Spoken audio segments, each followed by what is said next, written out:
eu vou fazer aqui digamos assim, uma pequena introdução da nossa tarde com esse livrinho aqui, Conduta Espírita, para a gente conversar um pouquinho sobre ele, para ir preparando o nosso ambiente mental e vendo se essa tecnologia não vai deixar a gente na mão aí, né? E vamos começar então. O tempo passa rápido, daqui a pouco vai a nossa live bacaninha aí.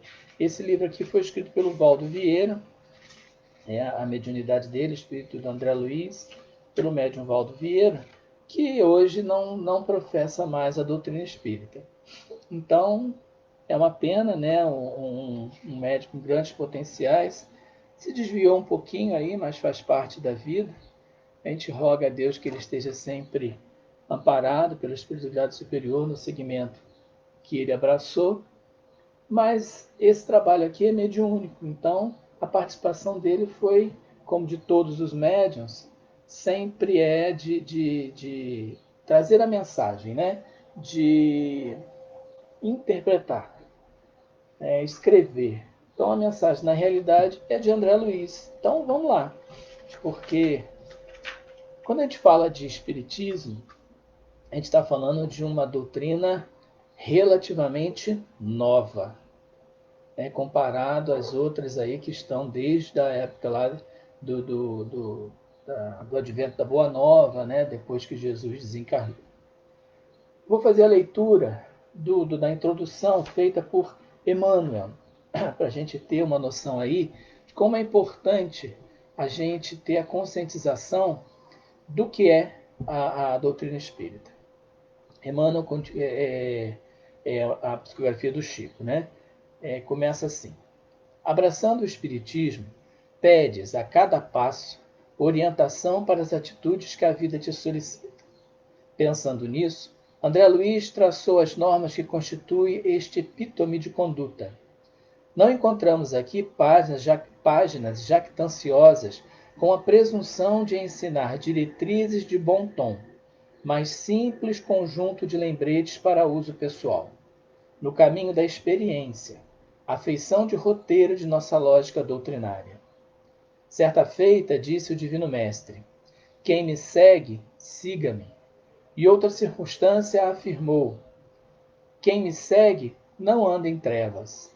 Reconhecemos assim que não basta admirar o Cristo e divulgar-lhe os preceitos. É imprescindível acompanhá-lo para que estejamos na bênção da luz. Para isso, é imperioso lhe busquemos a lição pura e viva. De igual modo, acontece na doutrina espírita, que lhe revive o apostolado de redenção. Quem procure servi-la deve atender-lhes as indicações, e quem assim proceda, em parte alguma sofrerá dúvidas e sombra. Assim, ler este livro equivale a ouvir um companheiro fiel ao bom senso. E se o bom senso ajuda a discernir, quem aprende a discernir sabe sempre como deve fazer. São palavras de Emmanuel, que foi recebido em Uberaba no dia 17 de janeiro de 1960. Bacana, né? Na véspera, estamos aqui fazendo quase 60 anos, não é isso? Não. 60, 40, né? 60. Eu nasci em 66, estou perto de fazer 60, estou com 54 indo para 55. Então, quem nasceu em 60 está fazendo 60. Estou errado, não? Estou? Deveria fazer conta errada, né? Cruz crema. 61, gente. Bem que eu desconfiei. Bom, mas enfim. O que Emmanuel quer dizer aqui para gente? O cuidado com a doutrina espírita. O cuidado em ser espírita. Precisamos nos instruir, precisamos saber verdadeiramente compreender a mensagem do Cristo. A mensagem do Cristo está aí, né, para nós aqui na contagem do nosso tempo, há 2021 anos. E será que nós estamos, né, fazendo tudo errado até hoje? A doutrina espírita, ela veio, né, ao nosso planeta para fazer uns ajustes, porque já se sabia que iam haver complicações, modificações de acordo com os interesses sociais e políticos. Então se aguardou o tempo necessário para que se fizesse ali a vinda da doutrina espírita como consolador prometido. E nessa função de ser o consolador prometido, a doutrina assumiu um grande compromisso, e que é o assunto da nossa tarde de hoje, daqui a pouquinho, a autoridade da doutrina espírita. Por que é a doutrina espírita? Por que os espíritas têm que pautar o seu comportamento dignamente para fazer valer o compromisso da doutrina espírita? Então, Emmanuel já nos coloca aqui, ó. Quem procure servi-la deve atender-lhe às indicações. Então, a gente precisa entender a doutrina para poder fazer. Porque até hoje os nossos co-irmãos vêm lendo a doutrina do Cristo e vêm atendendo. Né? A gente tem uma grande responsabilidade, por exemplo, em assuntos difíceis, né? Até na vida social. Ok? Outra mensagem, a introdução do próprio André Luiz. Ele nos diz assim: amigo, não temos aqui um compêndio à guisa de código para boas maneiras, tendo em vista a etiqueta e a cerimônia dos protocolos sociais. Reunimos algumas páginas com indicações cristãs para que venhamos a burilar as nossas atitudes no campo espírita, em que o Senhor, por acréscimo de misericórdia, nos situou os corações. Assim, pois, rogamos não se veja em nossos apontamentos esse ou aquele propósito de culto às convenções do mundo exterior, nem teorização de disciplinas superficiais. É que, na atualidade, mourejam somente no Brasil mais de 1 milhão de trabalhadores do Espiritismo. De certo, por amor à nossa doutrina de libertação, será justo sintonizar as nossas manifestações no campo vulgar da vida com os princípios superiores que nos comandam as diretrizes. Sabemos que a liberdade espiritual é o mais precioso característico do nosso movimento. Entretanto, se somos independentes para ver a luz e interpretá-la, não podemos esquecer que o exemplo digno é a base para a nossa verdadeira união em qualquer realização respeitável. Da conduta dos indivíduos depende o destino das organizações. Este livro não tem a presunção de traçar diretrizes absolutas ao comportamento espírita. Compreendemos, com Allan Kardec, que, em Espiritismo, foi pronunciada a primeira palavra, mas, em face do caráter progressivo de seus postulados, ninguém poderá dizer a última. Relevem desse modo quantos lerem as presentes nótulas, traçadas de caminho a caminho. Escrevendo-as, tivemos em mira tão somente a nossa própria necessidade de aperfeiçoamento ante a crescente extensão dos espíritas em nossos círculos de ação, com a certeza de que somos indistintamente tutelados pelo nosso Senhor Jesus Cristo, o nosso Mestre Divino, achando-nos todos chamados por Ele a aprender na abençoada escola terrestre. André Luiz. Também em Uberaba, no dia 17 de janeiro de 1960. Essa frase aqui resume toda a introdução, todo o livro, né? Da conduta dos indivíduos depende o destino das organizações. Então, veja bem, nós, como espíritas, temos que pautar o nosso comportamento de uma forma diferenciada. Senão, de que nos adianta ser espíritas? Se o nosso comportamento for igual ao que já existe hoje por aí, não há necessidade da doutrina espírita. Isso, inclusive, foi questionado pelo padre na entrevista que o Kardec deu, né, naquele famoso livro que é o Espiritismo, que faz parte da nossa explanação da tarde. O que adianta eu bater no peito e dizer, não, meu irmão, eu sou espírita, eu te compreendo. Mas, na prática, o meu comportamento é tal igual o de tantos outros. Precisamos realmente pautar as nossas escolhas, as nossas decisões em atitudes que vai chamar a atenção. O perdão, a fraternidade, né? A disposição para o bem, o evangelho redivivo do nosso Senhor Jesus Cristo, nossas atitudes diárias. Esse é o apelo nesse pequeno livrinho aqui que André Luiz nos presenteou, né? Que é tão esquecido entre os nossos, né, fraternos e fraternas, nossos confrades e as nossas confreiras. Mas é bacana, né? A gente ter a lembrança de vez em quando de dar uma passada na conduta espírita, porque a gente precisa muito pautar as nossas atitudes. Por exemplo, falta 10 minutinhos, acho que dá para a gente fazer a leitura. A lição número 10 chama-se Nos Embates Políticos.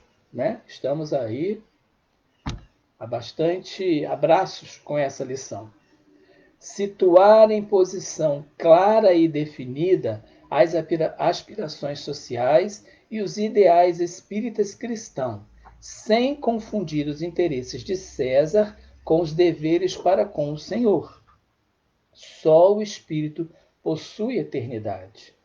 Distanciar-se do partidarismo extremado, paixão em campo, sombra em torno.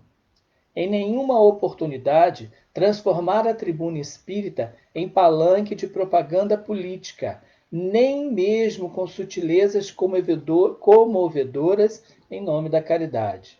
O despistamento favorece a dominação do mal. Cumprir os deveres de cidadão e eleitor, escolhendo os candidatos aos postos eletivos segundo os ditames da própria consciência, sem, contudo, enlear-se nas malhas do fanatismo de Grey. O discernimento é caminho para o acerto.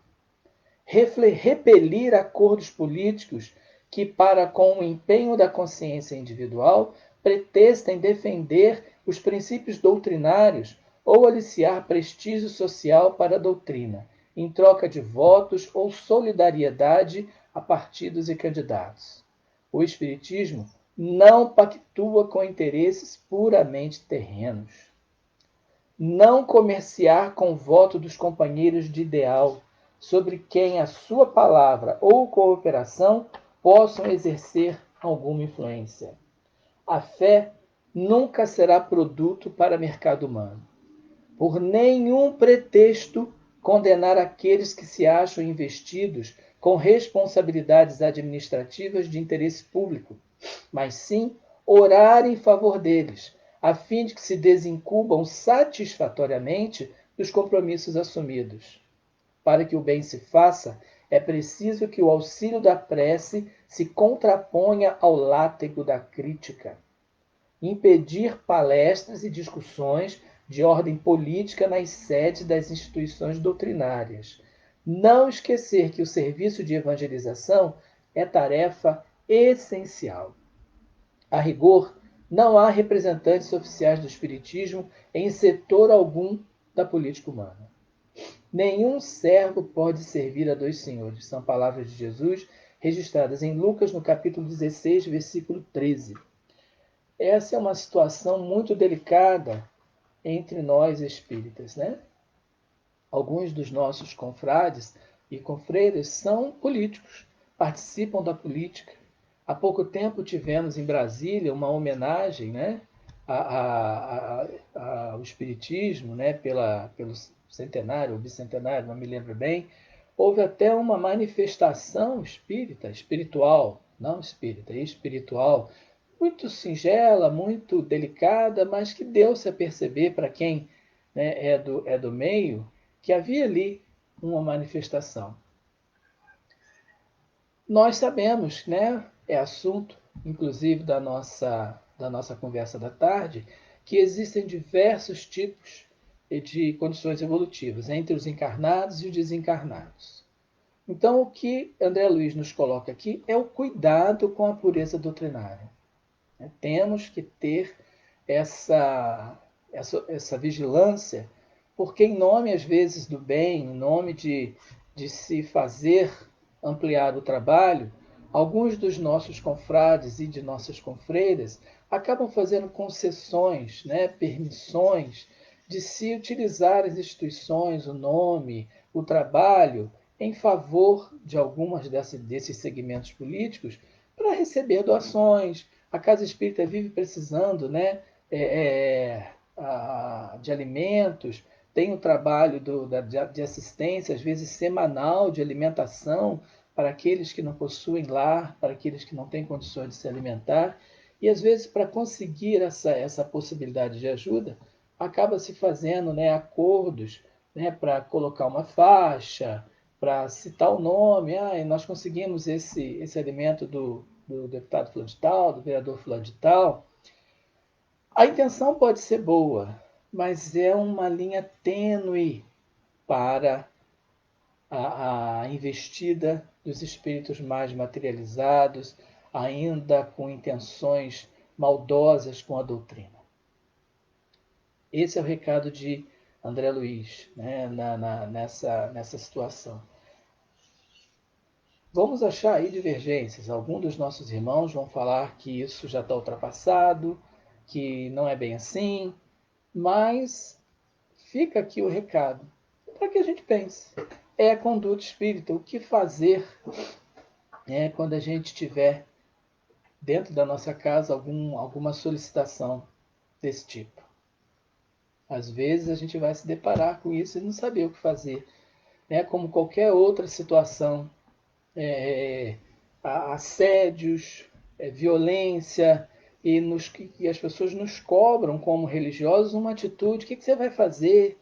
Né? Às vezes acontece perto da instituição alguma coisa complicada, né? algum ato, né, que foge à moral, e aí pedem, né, aos espíritas daquela instituição que se posicionem, que digam, né, alguma coisa, que inclusive interfiram naquela situação.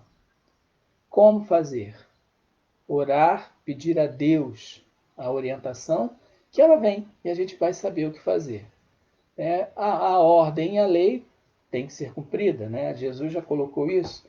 Dai a César o que é de César, quando ele foi questionado com o tributo, e a gente tem que proceder dessa forma também. Se é um crime, a gente vai ter que, né, fazer com que a lei se cumpra. Não há condições de conivência em nenhuma situação difícil. Mas, com relação à conduta da casa, ela não pode se deixar contaminar, porque é muito delicada a situação. É muito difícil depois querer se voltar ao equilíbrio depois que está desequilibrado. Há muitos relatos de irmãos nossos que têm problemas nas suas casas espíritas com religião, com reunião mediúnica, por exemplo, porque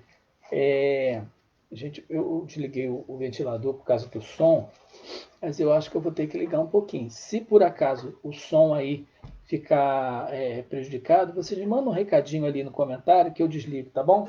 Mas eu vou ter que dar uma ligadinha porque é complicado. A gente tem uma situação pessoal, né, que eu sou de uma família muito eclética religiosamente. Na minha família tem ateu, tem católico, tem protestante, tem espírita, tem umbandista. Na minha história, eu tenho uma passagem rápida na Igreja Católica, uma experiência como coroinha que evidentemente não deu certo e eu estou aqui no Espiritismo. Passei 15 anos na Umbanda. Por quê? Meu pai era alcoólatra. A gente tinha muitos problemas em casa. Quem vive esse problema sabe o que é. Ele desencarnou muito cedo por conta do câncer, por conta do cigarro, não da bebida, mas ele partiu bastante cedo para a espiritualidade. Mas no período em que a gente convivia, a gente tinha muitos problemas de relacionamento. E eu comecei a buscar, né, nas religiões o apoio natural que qualquer jovem passaria. E na Umbanda eu fui recebido de braços abertos. Né? A gente chegou num terreiro e aquela coisa assim, família, né? Que as pessoas me conheciam, Barra do Piraí é muito pequena, então as pessoas me conheciam, sabiam quem eu era, e eu fui recebido com carinho, com fraternidade, e ali fiquei por 15 anos, porque assim fui tratado. Daí a gente vê na casa espírita a importância do acolhimento. Eu estou há 21 anos para 22 anos no espiritismo, né? E o que me fez ficar no espiritismo foi o acolhimento, né? Quando eu cheguei, não havia, eu já cheguei mais maduro, não havia mocidade nem pré-mocidade. Quem me recebeu foram os coroas mesmo. Só que eu fui muito bem recebido também. E isso me fez olhar para casa com carinho, com fraternidade. Então, para a gente ver como é importante a acolhida na casa espírita. Os jovens, principalmente, da pré-mocidade, da mocidade, acolherem os outros jovens, principalmente de comunidades carentes, porque não tem convivência fraternal, o ambiente, às vezes, do local de moradia é eivado de criminalidade descontrolada, os hábitos são difíceis, e às vezes chega na casa espírita com jovens que têm um outro comportamento, precisam ser acolhidos para que eles fiquem ali e aprendam isso. Como é importante os mais velhos também da casa espírita ficarem na recepção ali, recebendo as pessoas, fazendo a acolhida, isso é muito importante. O atendimento fraterno, né? Nossa, como a pessoa precisa se sentir bem para ela poder querer falar, né? Querer abrir o coração. Essa pequena introdução foi só para a gente testar som, testar aí a estabilidade da rede. Eu acho que está tudo bem. Por enquanto não tem nenhum comentário ali, eu acho que está indo tudo bem, né? Quem cala consente, tá, gente? Se ninguém falou nada, então é sinal que a coisa está bem. A gente vai iniciar aí a nossa tarde fazendo a leitura de uma página do livro Caminho, Verdade e Vida, número 27, intitulada Negócios. É um livro muito, né, de muito carinho, muito mensagens muito assim direcionadas, bem colocadas, né? Vou começar a ler para vocês então. E lhes disse: Por que me procuráveis? Não sabíeis que me convém tratar dos negócios de meu pai? Foi registrado no Evangelho de Lucas, capítulo 2, versículo 49. O homem do mundo está sempre preocupado pelos negócios referentes a seus interesses efêmeros. Alguns passam a existência inteira observando a cotação das bolsas. Absorvem-se outros no estudo dos mercados. Os países têm negócios internos e externos. Nos serviços que lhe dizem respeito, utilizam-se maravilhosas atividades da inteligência. Entretanto, apesar de sua feição respeitável quando legítimas, todos esses movimentos são precários e transitórios. As bolsas mais fortes sofrerão crises. O comércio do mundo é versátil e por vezes ingrato. São muito raros os homens que se consagram aos seus interesses eternos. Frequentemente lembram-se disso muito tarde, quando o corpo permanece a morrer. Só então quebram o esquecimento fatal. No entanto, a criatura humana deveria entender na iluminação de si mesma o melhor negócio da terra, porquanto semelhante operação representa o interesse da providência divina a nosso respeito. Deus permitiu as transações no planeta para que aprendamos a fraternidade nas expressões da troca. Deixou que se processasse os negócios terrenos de modo a ensinar-nos através deles qual o maior de todos. Eis porque o mestre nos fala claramente nas anotações de Lucas. Não sabias que me convém tratar dos negócios do meu pai? Vamos fazer a nossa oração, rogando a Deus, nosso Pai Criador, misericordioso para com todos nós, a Jesus, nosso irmão maior, esperança bendita de toda a nossa evolução, a Maria, Mãe querida, Mãe da luz, Mãe da fraternidade, Mãe da misericórdia, nossa Mãe, Mãe desta casa que nos recebe, a José, querido amigo, eleito dos nossos sentimentos, meu Pai. Aos amigos espirituais que assistem, Senhor, a Casa de Maria, que assistem, Pai querido, a doutrina espírita no Brasil e no mundo. Senhor, nós te agradecemos a oportunidade bendita de trabalharmos na vossa seara. Rogamos, Senhor, a permissão de elevarmos a voz em vosso nome e rogamos igualmente que nos permita ser instrumentos, meu Pai, dos espíritos superiores na sacra tarefa de divulgar a doutrina espírita, meu Pai. Que não seja, Senhor, as nossas palavras, os nossos entendimentos, mas que sejam dos vossos ministros de luz, que possam chegar a todos os lares, a verdade bendita, Senhor, libertadora de todos os enganos. Pai querido, nós te pedimos, nesse momento especial em que passamos no planeta Terra, aonde se balançam as estruturas administrativas das políticas terrenas, meu Pai, a luz bendita da vossa paz, a proteção misericordiosa, Senhor, para todos nós. Que a luz do vosso amor possa envolver a todos os médicos e enfermeiros, a todos os profissionais da saúde que trabalham, meu Pai, no controle dessa pandemia.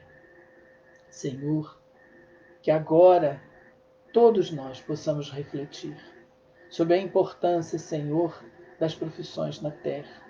Sabemos, Pai amado, que todos têm o seu lugar, mas precisamos, Senhor, direcionar os nossos sentimentos verdadeiramente. Por isso, Senhor, rogamos que nesse momento a verdade se instale, meu Pai, na nossa consciência, despertando-nos o compromisso com a vossa obra, meu Senhor. Rogando igualmente a vossa piedade para aqueles que lutam, Senhor, pela vida nos hospitais. Tantos estados do nosso Brasil se apresentam, Senhor, em aflição.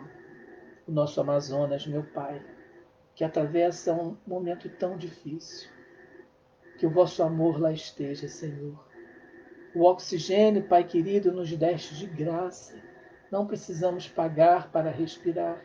E os nossos irmãos necessitam, Senhor, da respiração artificial. Que lá esteja, Pai querido, a vossa criação bendita. Que lá esteja, Senhor, o vosso amor. Oh, meu Pai, muito obrigado por esta tarde de amor e de fraternidade. Peço que o Senhor nos abençoe. Abençoe os amigos espirituais, Senhor, que nos assistem. Que eles recebam de vós o nosso agradecimento por esta oportunidade bendita. Abençoe a casa de Maria. Que ela seja sempre, oh Mãe querida, a vossa casa. Que aí esteja o vosso amor, a vossa equipe de luz e de paz. Graças a Deus, meu Senhor, por mais um trabalho na vossa seara, meu Pai. Assim seja, Senhor. Graças a Deus. Então, minha gente. Negócios, né? Os negócios são importantes. A gente precisa disso porque a gente está na matéria e precisa da matéria para viver. Precisamos nos alimentar, precisamos nos vestir, precisamos de um teto, né? Precisamos disso tudo. Então, precisamos saber lidar com essa situação, saber lidar com a necessidade do trabalho. Trabalho é lei divina, né? A gente não pode esquecer isso, a lei do trabalho. Está lá nas leis morais do Cristo. Está no Livro dos Espíritos, a questão 674 em diante. Trabalho é lei da natureza. No item 681, eu marquei aqui, bastante interessante, que há necessidade dos filhos trabalharem pelos pais. No 685, a sociedade sustentar o velho desamparado, é lei de caridade. Olha como o trabalho tem uma outra conotação. A gente normalmente, o que a gente pensa aqui? Ah, o dinheiro que eu tenho é justo, é fruto do meu trabalho. Então eu posso usufruir dele do jeito que eu quiser, porque é uma fonte legítima. A mensagem diz isso, né? Entretanto, apesar de sua feição respeitável, quando legítimas, todos esses movimentos são precários e transitórios. Hoje a gente tem trabalho, amanhã a gente não tem. Né? A gente perde o emprego. E aí, como fazer? Então, precisamos, na realidade, linkar as duas coisas. Ele fala aqui que Deus permitiu o trabalho para que a gente possa desenvolver na base da troca. O que é essa troca? É a caridade, é o forte sustentando o fraco, é o forte ajudando o fraco a caminhar. A gente tem tanto problema com a questão da caridade, né? As pessoas ainda não interiorizaram isso. Nós somos capazes de nos programar para uma viagem o ano inteiro. Somos capazes de fazer uma prestação cara para comprar um celular bacana, aquele que tem 4 câmeras, né, que faz, que para a imagem, que volta, que a pessoa está mergulhando, ele faz a pessoa voltar, e a gente não tem coragem de se programar mensalmente com uma prestação bacana para o serviço social da instituição religiosa que a gente pertence, seja a casa espírita, seja a igreja, seja o que for. A gente tem problemas ainda na troca. A gente de vez em quando escuta de alguns irmãozinhos ainda que precisam aprender um pouquinho mais sobre o bem, que a caridade fomenta a vagabundagem. Já escutaram isso? Já escutei isso. Quando a gente às vezes distribuía a bolsa de Natal, uma vez uma pessoa falou assim: é por isso que elas não querem trabalhar, porque vocês dão tudo. É um equívoco de raciocínio. Né? A Joana, no livro do Divaldo, não sei se vocês. Livro não, perdão, no filme do Divaldo, eu já assisti esse filme muitas vezes, porque esse filme tem grandes mensagens ali, né? E a gente precisa prestar atenção nas mensagens para a gente poder aprender muita coisa ali. E ela fala isso para o Divaldo, né? Que ele estava fazendo a caridade, mas pode criar a viciação, realmente pode. Por isso que ele precisava fazer uma obra que desse formação para as pessoas poderem trabalhar. Mas quando a gente não consegue fazer isso? Ele, quando não tinha a obra dele, ele saía lá com o Nilson, distribuindo os alimentos da dona Etelvina, lembra a broazinha dela? O mendigo até testou ele lá, incitado lá por aquele irmãozinho ainda endurecido, né? Jogou lá a sopa em cima dele, aquelas coisas. Mas são os negócios da terra. Jesus falou para Maria, né? Não sabeis, né, que a mim convém cuidar dos negócios de meu pai? Quais são os negócios do meu pai? Para que a gente está encarnado na Terra? Lição 132 do Livro dos Espíritos. Encarnamos na Terra para chegarmos à perfeição.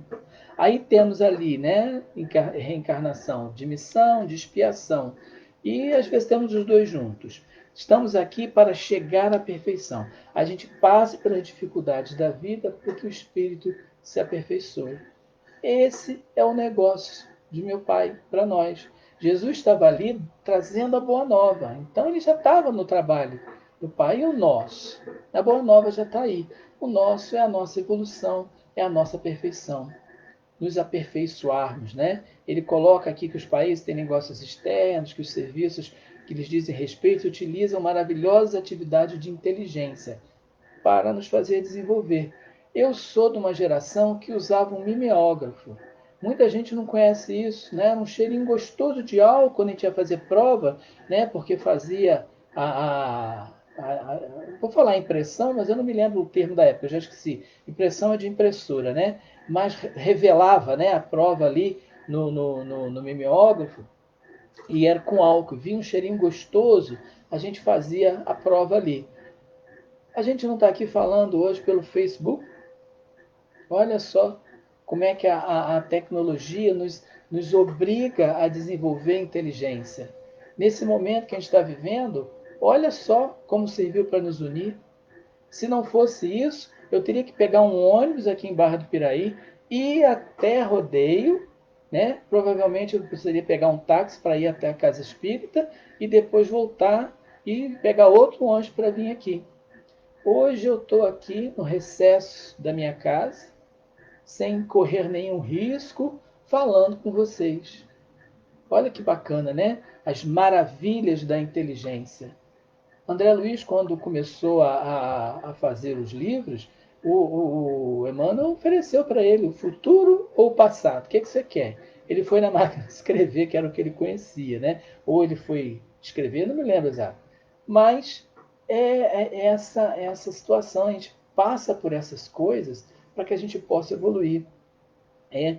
No entanto, a criatura humana deveria entender na iluminação de si mesma o melhor negócio da Terra. E como é que a gente vai se iluminar? Jesus nos deu essa receita, né?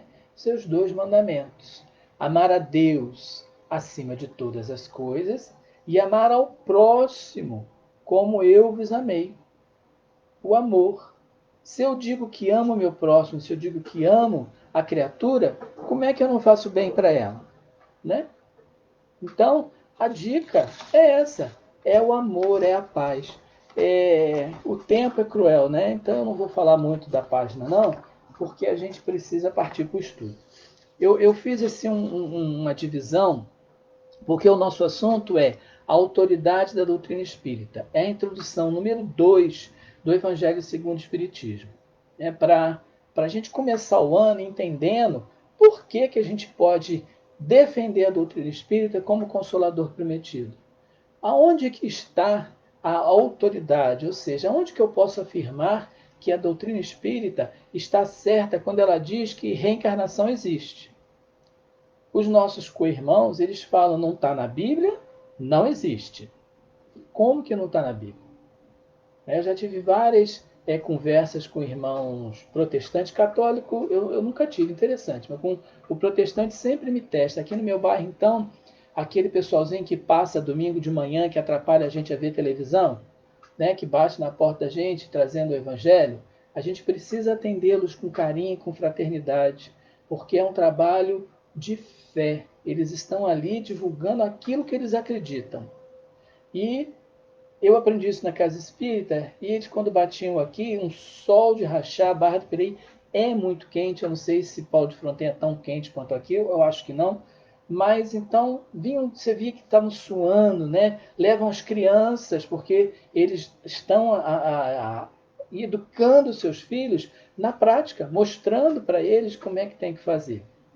E os recebia aqui na minha residência, dava água, aquela coisa, e a gente começava. Aí um rapazinho que bateu aqui, ele bateu aqui porque ele morava no bairro, mora ainda, e ele me conhecia. E ele sabia que eu era espírita. Eu fingi que eu não estava entendendo, mas eu sabia que ele estava aqui porque ele sabia que eu era espírita e a intenção dele era de prosélito. E eu disse para ele então, eu falei, Harley, o nome dele é Harley. A gente chama ele de Harley por causa do cometa. Né? Se você me provar que reencarnação não existe, eu visto meu terno agora e vou para a igreja com você. Ele ficou doido, ele até se ajeitou na poltrona. Falei, mas eu vou te mostrar primeiro que reencarnação está na Bíblia. Ele não está. Falei, está. Prático, né?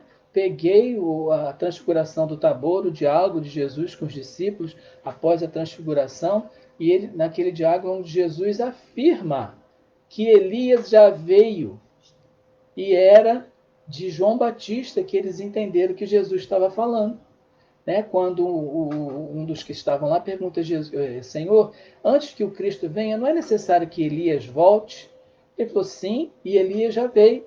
E fizeram dele o que quiseram, e eles entenderam que era de João Batista que Jesus estava falando. Então eu falei, Harley, se eles perguntam do Elias e eles entendem que Jesus está falando de João Batista, isso está na Bíblia, não sou eu que estou inventando, não. Aqui o texto. E a minha Bíblia é João Ferreira de Almeida. É um cara protestante. Eu mostrei para ele o autor. Falei, ó, não é católico, é protestante. E aí o texto está dizendo isso.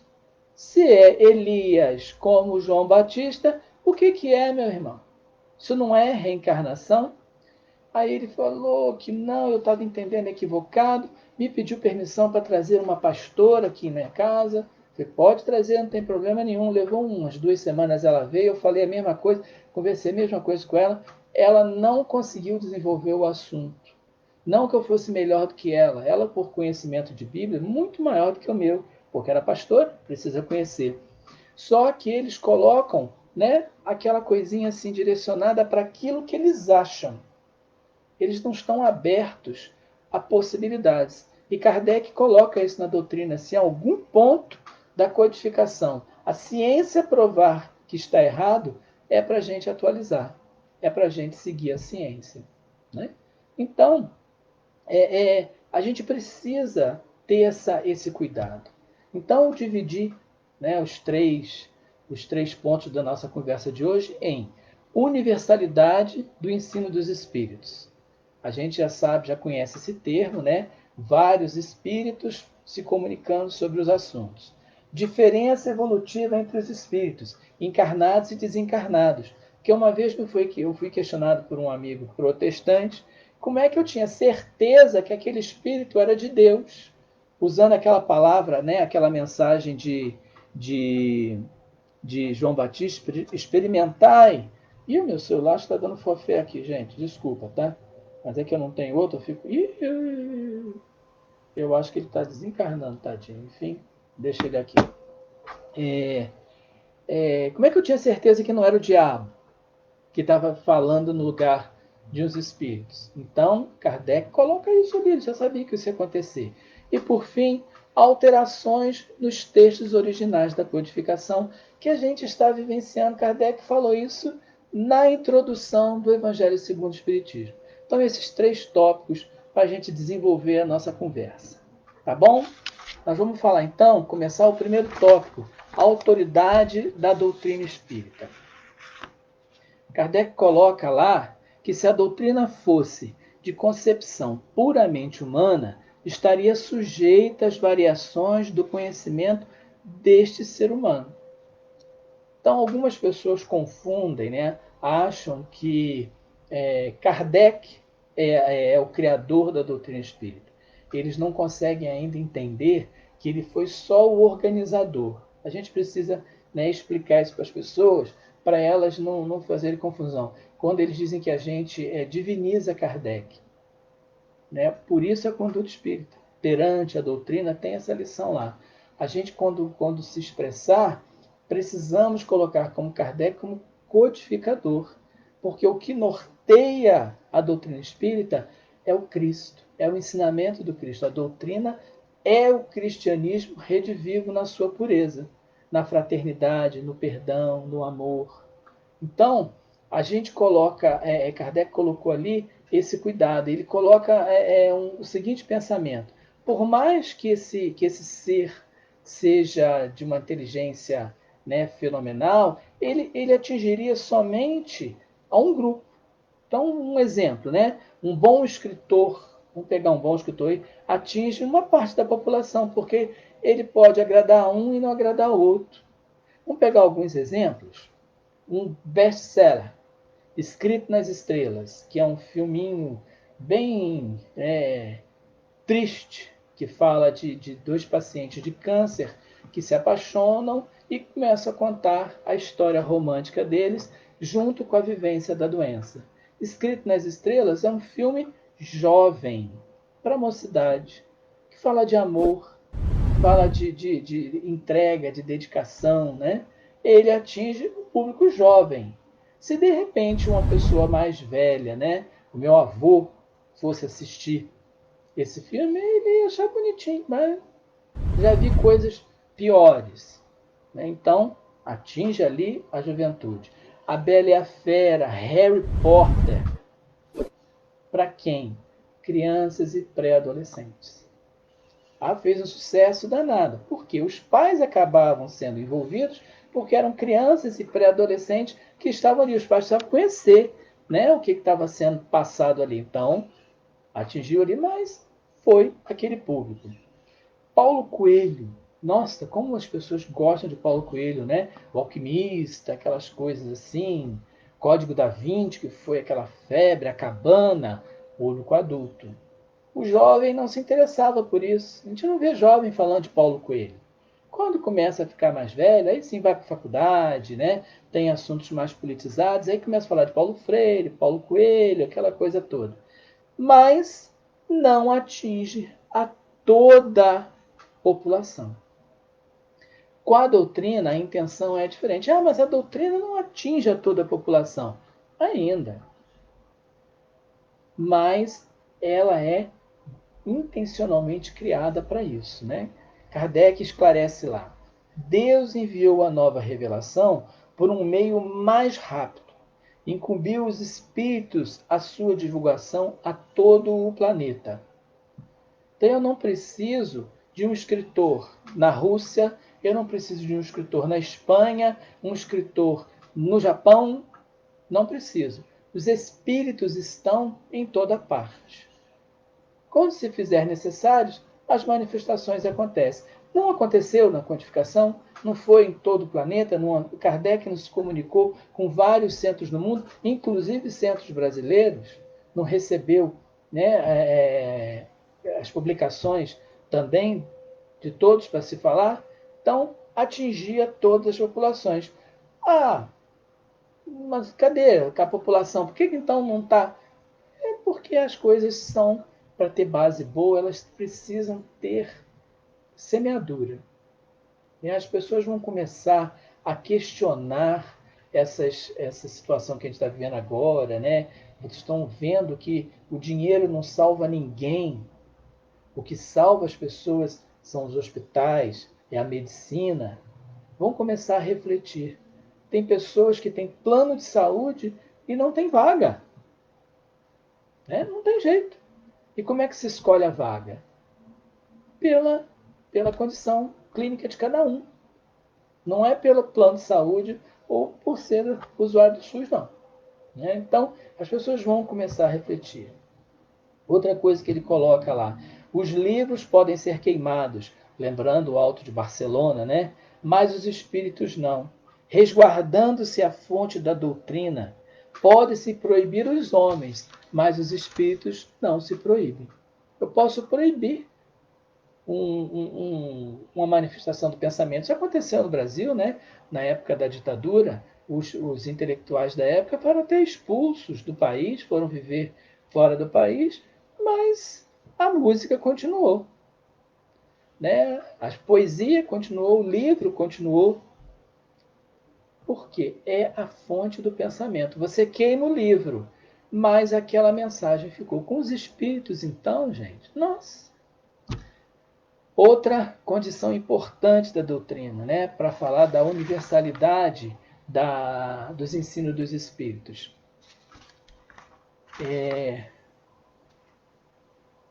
Deus enviou, né, pelos espíritos, dessa forma estava-se resguardada a fonte, e havia outra necessidade, para não cair naquela condição de ser um único ser humano, um único segmento, para não cair naquele pensamento único, né?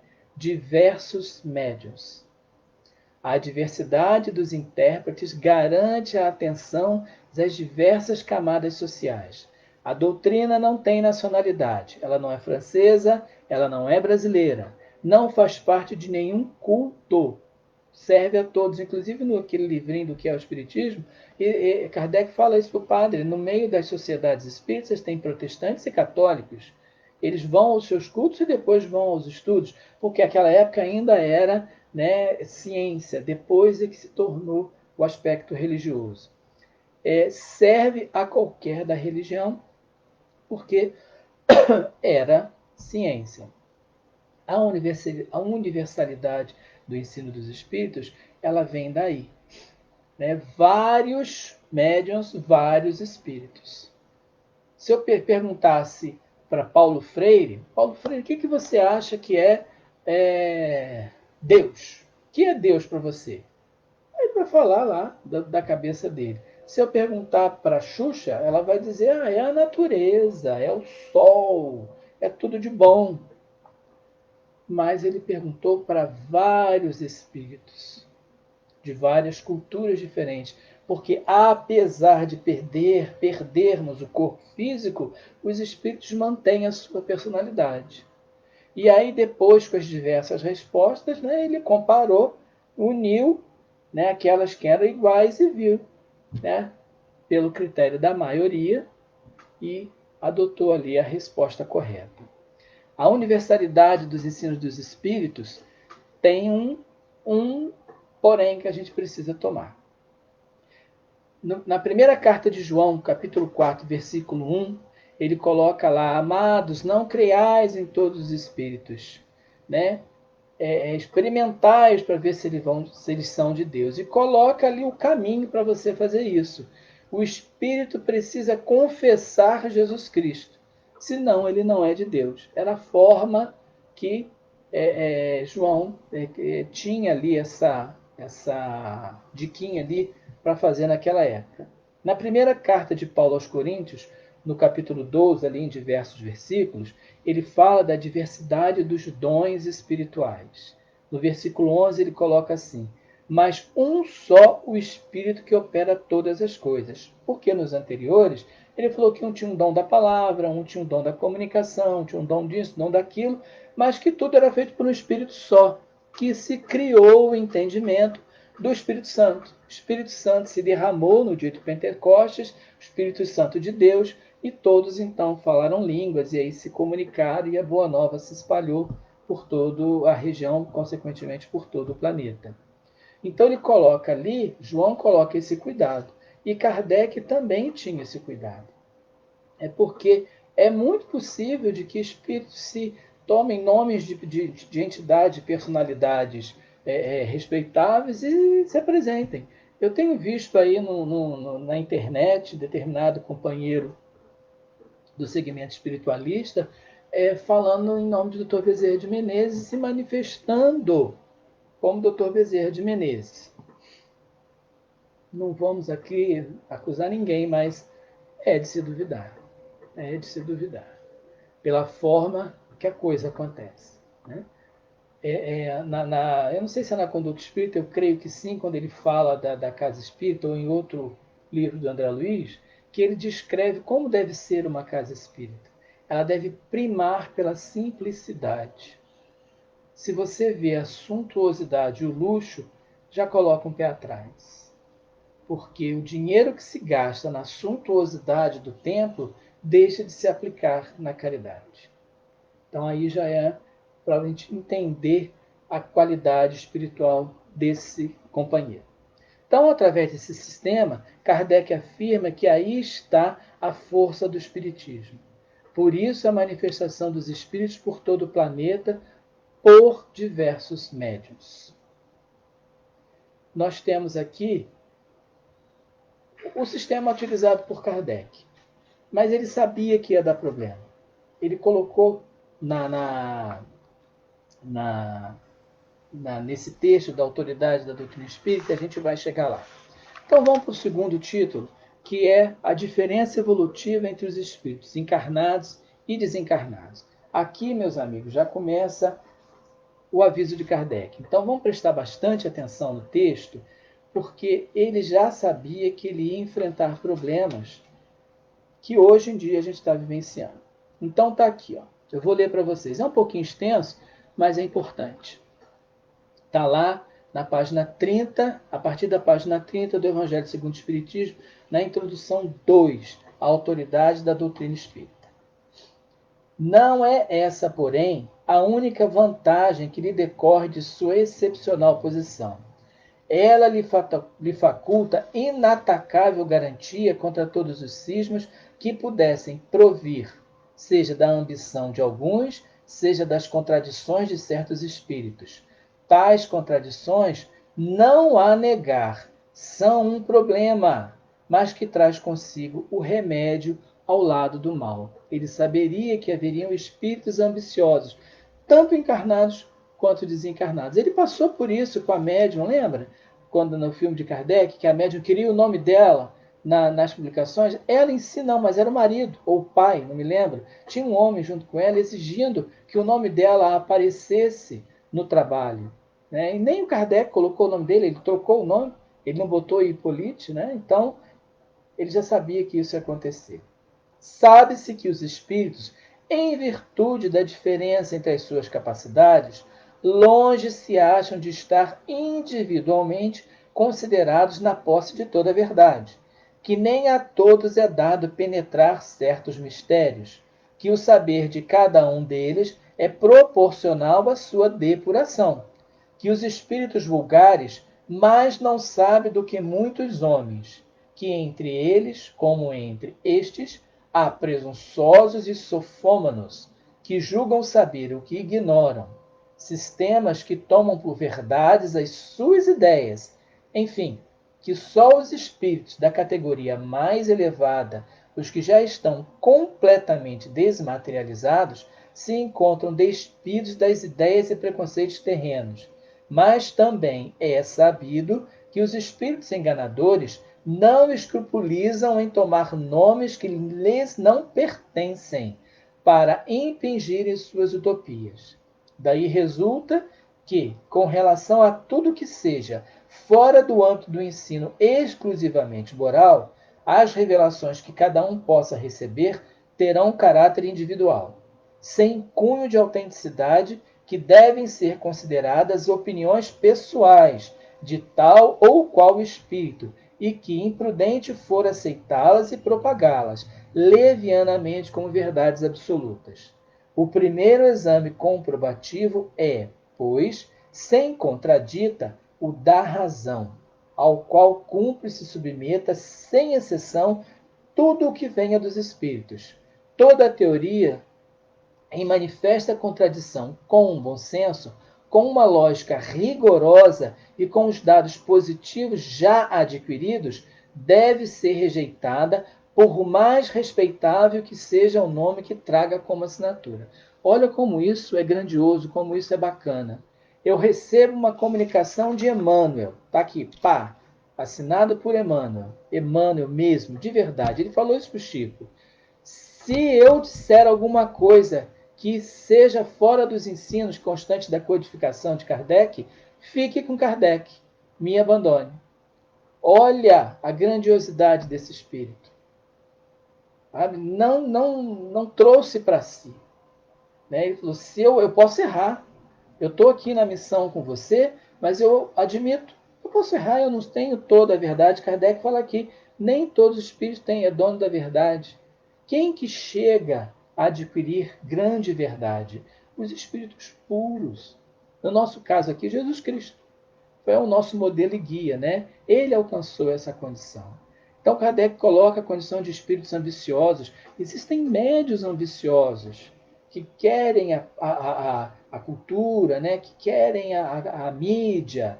Temos que tomar cuidado com isso, que vai cair, não tem jeito. Os espíritos, a verdade vem, gente. Por um tempo isso vai, mas com o tempo a coisa não vai por aí.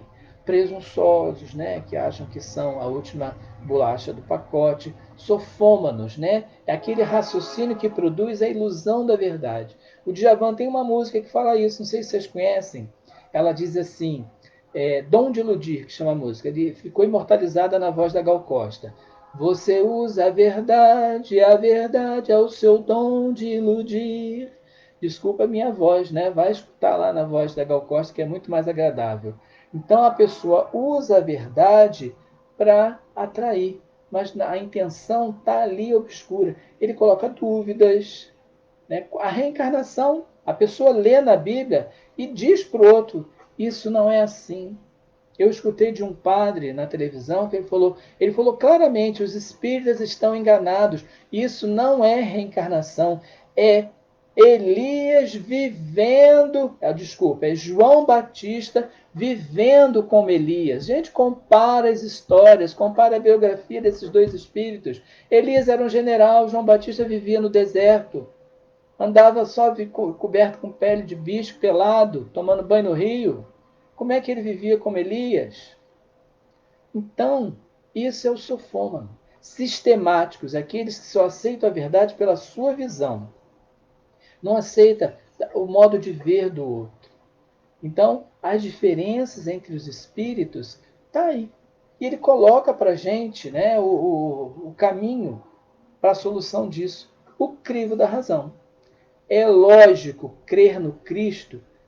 Uma colocação para vocês, é uma pergunta. É lógico crer no Cristo, príncipe da paz, e aceitar que tem expulsado os trabalhadores do templo com um chicote na mão?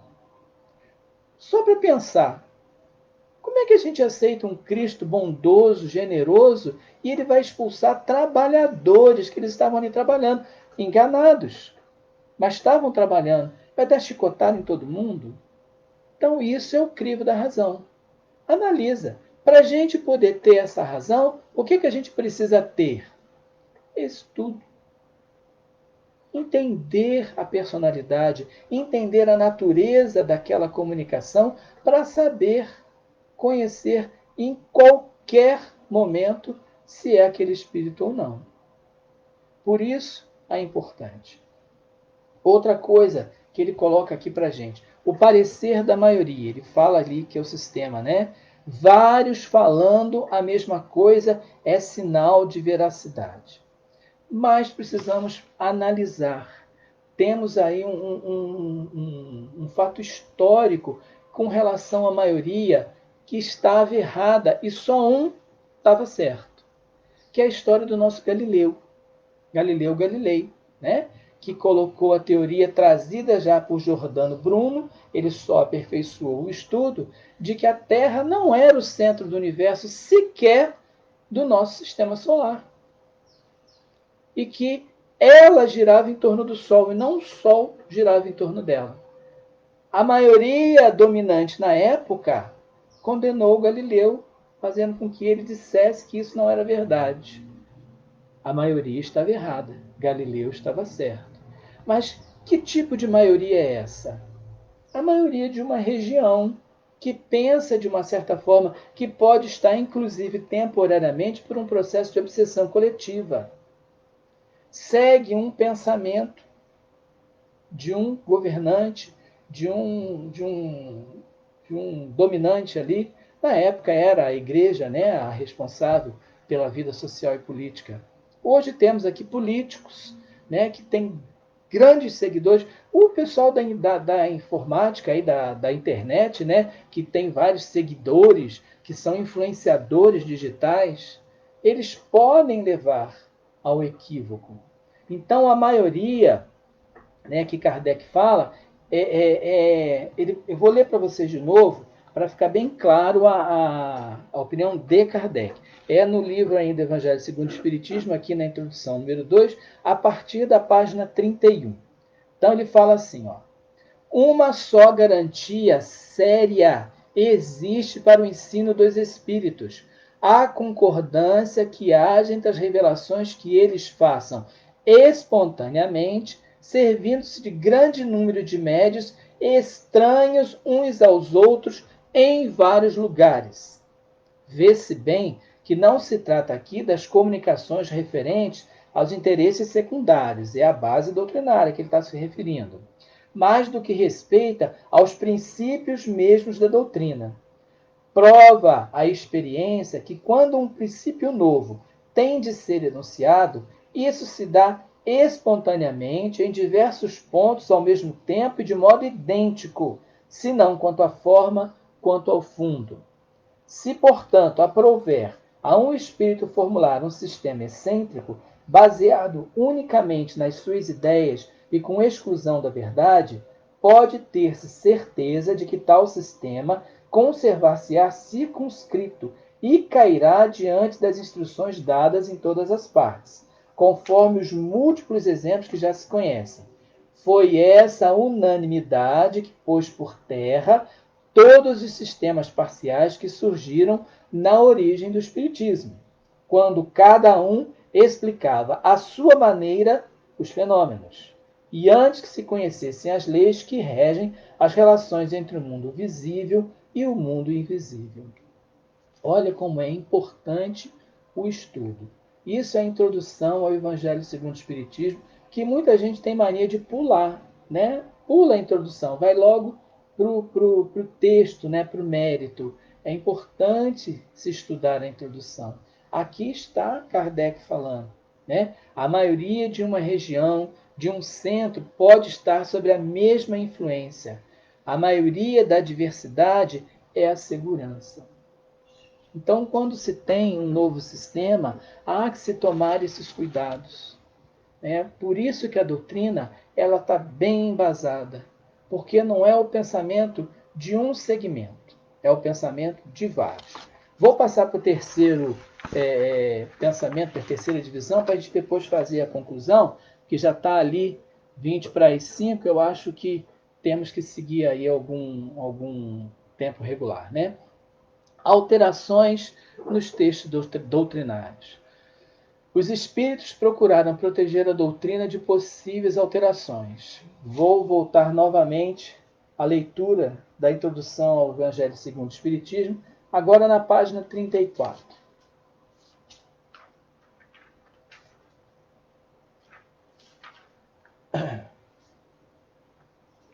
Olha só, prestem atenção. O princípio da concordância é também uma garantia contra as alterações que poderiam sujeitar o espiritismo às seitas que se propusessem apoderar-se dele em proveito próprio e acomodá-lo à vontade.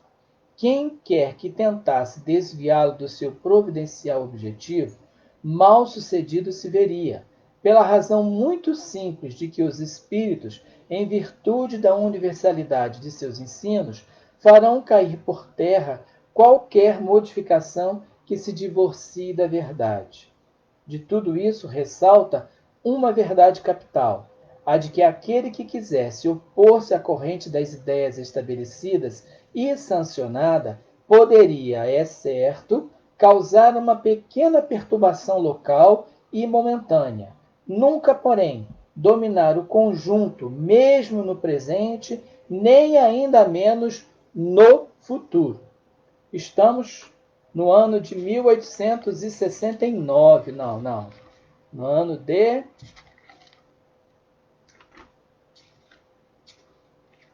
de Espiritismo, 1864, pardon, monsieur and mademoiselle, 1864.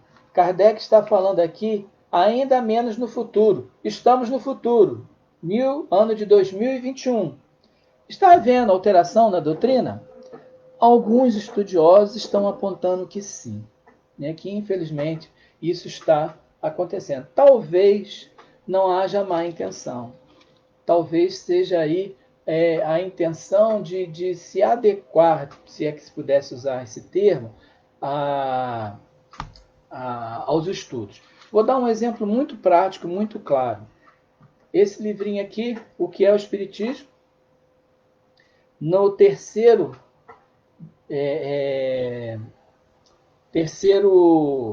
como é que chama isso aqui? Terceiro diálogo, né? Acho que é terceiro diálogo, o padre. Eu vou ler aqui para vocês o título que ele coloca.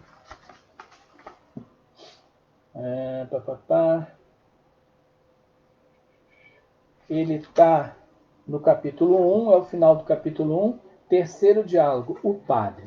A edição desse livrinho que eu tenho é do ano 2000.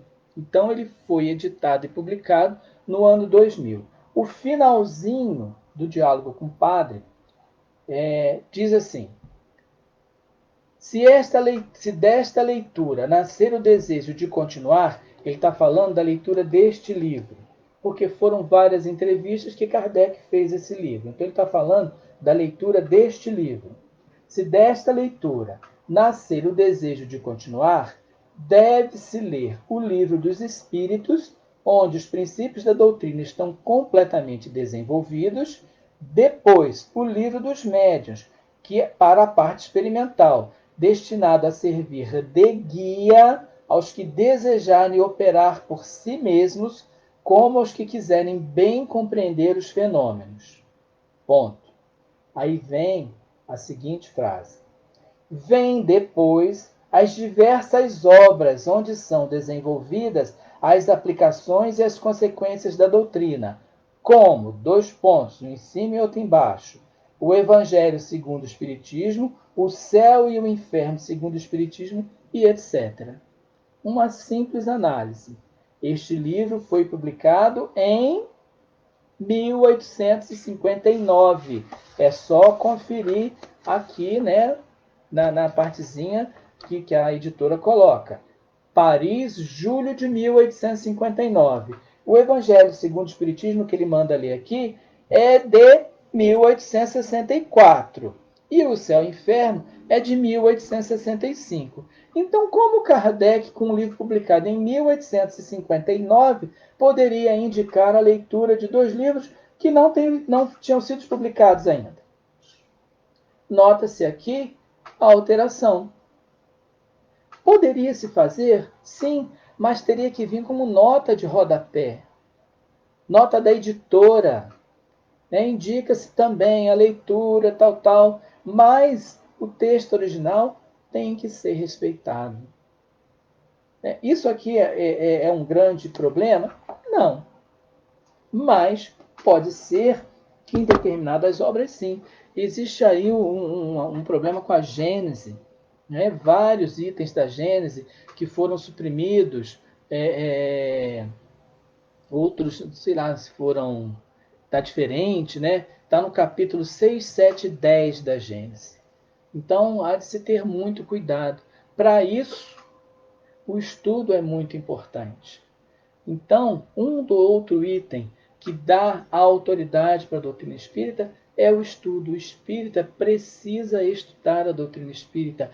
Mandamento do Espírito de Verdade. Espíritas, amai-vos. Este é o primeiro mandamento. Instruí-vos. Este é o segundo. Precisamos estar atento a essas coisas. Porque existem espíritos que estão até bem intencionados, mas que mexem nas publicações. E aí como é que a gente vai fazer? Precisamos nos nutrir de boas informações, leituras sérias, de médiuns sérios, né? Divaldo, Chico Xavier, Haroldo, José Herculano Pires, os tradicionais, Ivone do Amaral Pereira. A espiritualidade com certeza vai começar a fazer surgir uma nova geração de escritores espíritas. A gente está precisando espíritos como Dr. Bezerra, Manuel Filomeno de Miranda, Joana de Ângeles, Humberto de Campos, André Luiz, Emmanuel, Sheila, Meimei. Nós conhecemos esses espíritos pela mediunidade do Chico, que teve um trabalho da divulgação. Mas existem outros médios aí, com outros mentores, com muitas publicações. E a gente precisa fazer a avaliação. Uma grande polêmica, por exemplo, é com a Vera Lúcia Marinzec, com a obra Violetas na Janela. Quanta crítica ela recebeu. Eu li o livro. O livro é leve, suave. Existem erros doutrinários, que ela não poderia comer a flor achando que era um bombom. Mas, né? É o que Kardec falou. Se é comunicação pessoal, é pessoal, pode, né? Devido aí juízo pessoal de cada um. Com relação à base doutrinária, não pode haver equívoco, não pode fugir. E os espíritos sérios, eles não saem dessa orientação. Eu li um livro uma vez, não sei se vocês conhecem, eu não me lembro o nome exato, eu acho que é a Nossa Casa Espírita, o livro é em forma de casa. Tá? E eu peguei, eu vou confessar para vocês, eu comprei o livro por causa do formato. Eu achei tão bonitinha aquela casinha. Quando eu li, eu falei, Jesus, toma conta. Uma coisa que eu me lembro aqui, tem muitos anos isso, o escritor ali dizia que não tinha problema nenhum termos criança na sala mediúnica. Se ela estava mediunizando e a mediunidade toca de lá para cá, nós temos que atender a ligação. Olha o equívoco de interpretação dos ensinos dos espíritos. Olha como é delicada essa situação. Uma criança não tem responsabilidade. Mediunidade é coisa santa e deve ser santamente realizada. Está lá o ensinamento. Então não podemos ter esse descuido com o fenômeno. O fenômeno é importante. As pessoas se baseiam muito no fenômeno para entender a doutrina. Então, meus irmãos, a autoridade da doutrina espírita, ela está na verdade dos ensinos. E como que é essa verdade? Jesus não falou que conhecereis a verdade e ela vos libertará? Uma grande libertação que a verdade nos traz é a reencarnação. Até então é um grande sofrimento, ou não, né? Saber-se que a pessoa está, após o desencarne, definitivamente condenada ou absolvida. Eu tive um episódio muito interessante pessoal particular de uma amizade. Eu trabalhava com um rapaz protestante e uma das tias dele, irmã de, não sei se era da mãe ou do pai, era uma espírita tradicional aqui da cidade, e ela desencarnou e ele foi convidado, né, lógico, evidentemente, a ir para o velório, essas coisas todas. E o velório seria na casa espírita. Né? A avó dele, não era tia não, a avó. A avó é uma coisa complicada, né? A avó é segunda mãe.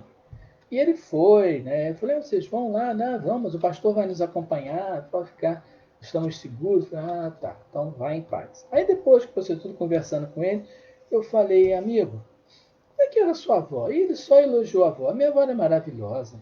Minha avó era boa demais, só pensava nas pessoas, isso, aquilo, sei que lá, sei que lá, sei que lá. Aí eu falei, ah, bacana. E agora? Ah, Alberto, agora eu não posso fazer nada. Agora ela está no inferno. E, mas você não falou que ela era boa? Sim, ela era. Mas ela não aceitou Jesus, ela ficou nessa seita. Então não tem jeito. E eu fiquei olhando para ele, falando isso para mim com uma tranquilidade, com uma naturalidade que me assustou. A fé dele fazia com que ele visse o sofrimento da avó, da passagem de Lázaro e o mendigo, né? Ele citou essa passagem, tranquilamente. Falei, meu Deus, como pode isso? Que perigo, né? Esfriar o sentimento dessa forma, saber que um ser amado está em perpétuo sofrimento e aceitar. Bom, esse foi o nosso diálogo da tarde. Eu espero que eu tenha atingido aí a intenção de levar a vocês essa conversa da autoridade da doutrina espírita. É a verdade trazida pelos espíritos, mas ela precisa ser mantida pela nossa conduta. A nossa conduta vai garantir à doutrina o respeito, né? O carinho da recepção com o próximo, juventude, pré-juventude. Tomem conta do ambiente espírita, frequentem a casa espírita, façam da casa espírita a casa de vocês, porque o futuro da casa espírita é a juventude. Vamos ter resistência dos mais velhos em alguns aspectos, paciência, tolerância, fraternidade, né? Participem dos estudos, porque a casa espírita precisa da juventude, mas precisa muito mais do estudo e da verdade. Ok, meus amigos? Muito obrigado pela atenção. Eu agradeço muito